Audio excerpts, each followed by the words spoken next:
Hello guys, so today I'll be answering this vertical projectile motion problem extremely quick so that this video should not be long. So if you're writing physics within the coming few weeks or you've already write physics, you can just stick along and just learn a bit or two about this sort of questions because they are quite important. Now let's start. A ball A is thrown vertically downwards from a balcony of height h. So we're having a ball, this is ball A, it is thrown vertically downwards from a balcony of height h above the ground with a speed of 15 meters per second, right? So this is what we need to do. We need to decide about our directions. So for me, I'm just going to let up be a positive. So it means that everything that is going upwards, everything that is going upwards is positive, but everything that is acting downwards is a negative. So it means that this velocity is going to be a minus because it is going down. At the same time, a second identical ball B is thrown vertically upwards from the ground level. So at the same time as this ball is projected upwards, another ball B is thrown vertically upwards from the ground level. From the ground, both balls undergo free fall and eventually hit the bottom of an empty swimming pool.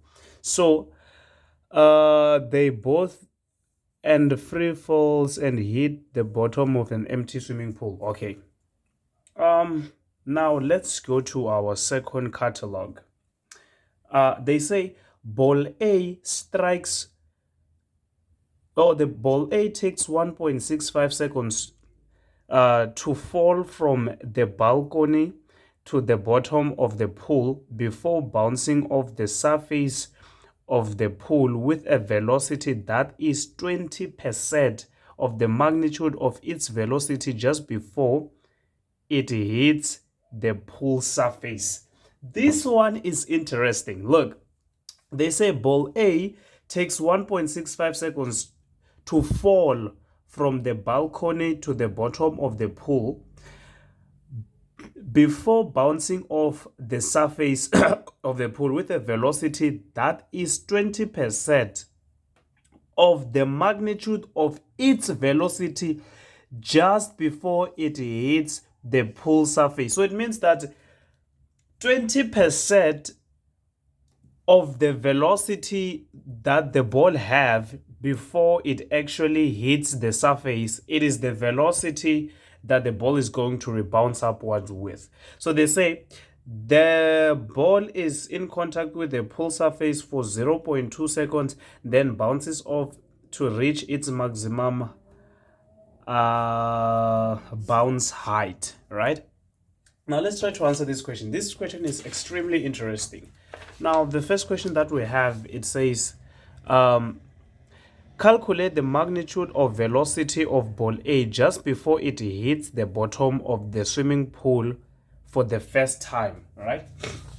We need to calculate the velocity, right? So this is what I do.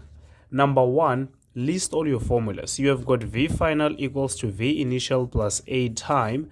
Number two, you have got V final squared equals to V initial squared plus 2A change in Y, right? Number three, you have got V final squared equals to V initial squared plus 2A change in Y. And number four, you have got change in Y equals to V initial plus V final divided by 2 change in time, right? So they want us to calculate the velocity of ball A just before it hits the bottom of the pool.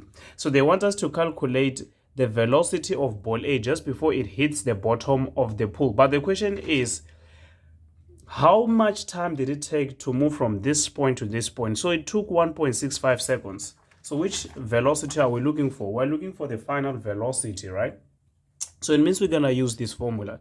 So we know that we're going to use V final equals to V initial plus A change in time. We're looking for V final where the V initial is minus 15, minus 9.8, and the time is 1.65. So I'm just going to multiply this by 1.65. So what is my V final? So it's going to be minus 15 minus 9.8 times 1.65. I get a velocity that is minus 31.17 meters per second. So it means that the velocity of ball A just before, not the hitting, just before it hits the pavement, it has a velocity of 31.17 meters per second.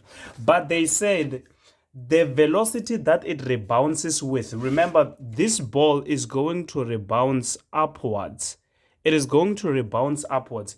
But the velocity that this ball is going to rebounce upwards with, it is just 20% this velocity. So it means that I know that, okay, now I know that, okay, the V initial of the bounce, it is going to be 31.17 times 20%. Because I'm looking for the 20% of this, right?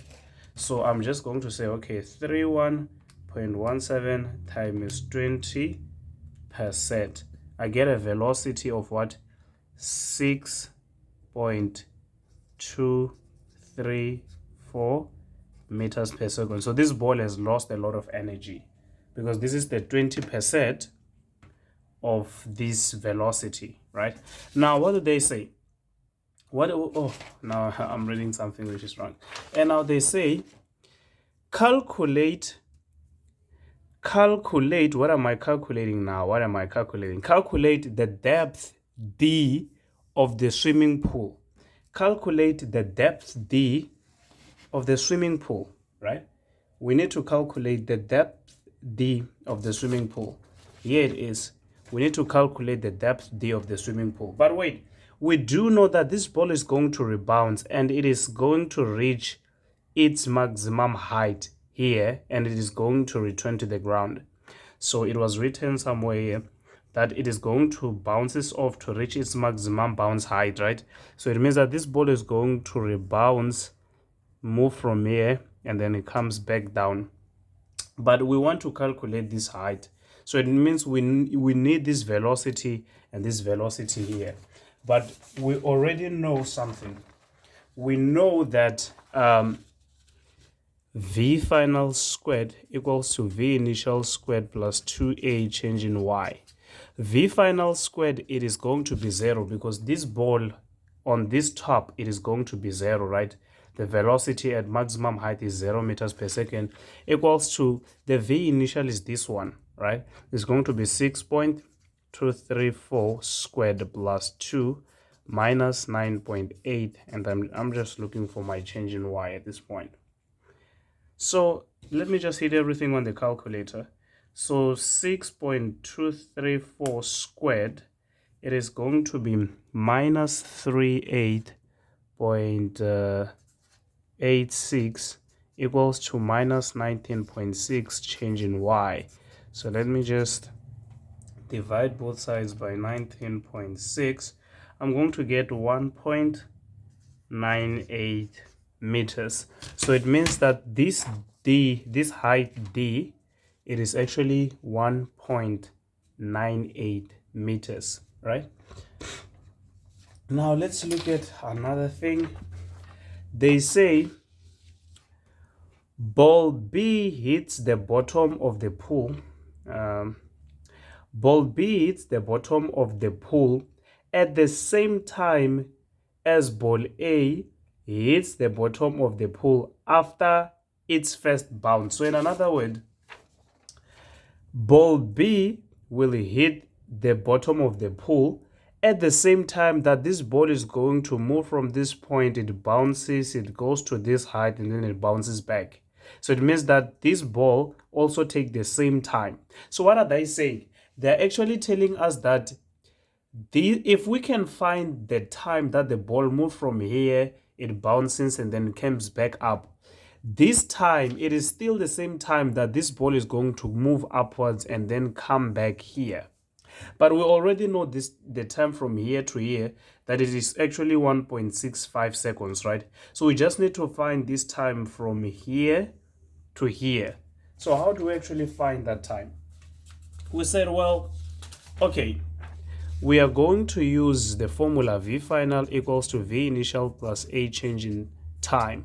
So we know the V initial, right? We know the V initial here. We know this V initial, we've calculated it to be what? We've calculated it to be 6.34. So we know that this is going to be 6.34. But because the velocity here is 6.34, it means that also the velocity here, it is also what? 6.34, but in the opposite direction, right? And then we're going to say minus 9.8 time.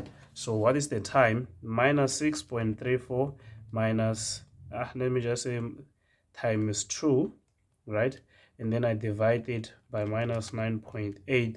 I get the time that is 1.29 seconds, right? I get the time that is 1.29 seconds. So now I just need to add these times. I just need to add this time. So the total time that the ball moved from here, it bounced there and then it came back here. I need to add that time. It is going to be what? It is going to be 1.65 seconds. 1.65 seconds plus 1.29 plus 0.2 seconds. There's 0.2 seconds because the ball was in contact with the ground for 0.2 seconds. So we also need to add that 0.2 seconds. So let's add everything. 1.65 plus 1.29 plus 0.2 seconds. I'm getting a total time of 3.14 seconds. And then what am I needed to calculate again? I need to calculate the V initial here. So if I need to calculate the V initial here, I now know the time. The time that it took this ball to move to this point and then come back here, it is 3.14 seconds, right? So the formula that I'm going to use change in Y equals to V initial time plus 1 over 2 A times squared. By the way, how do I know which formula to use? This is something, if you would have attended our online classes, I would have explained quite thoroughly how do you know which formula to use. So for now, I feel like I'm just going to waste time doing that. Okay, so you know that change in Y equals to Y final minus Y initial V time plus 1 over 2 A times squared. What is our Y final? The Y final is this one, right? The Y final, I mean of ball B, it is the Y initial is here, it went to this point and the Y final is here. So the Y final is actually at 0. It is at the bottom. It is actually at 0. So Y final is going to be 0. But what about the Y initial? The Y initial, it is actually here. And this point, it is actually under the distance D. And we have calculated the distance D to be 1.98. So it means that the Y initial is 1.98. We're looking for V initial. But what about the time?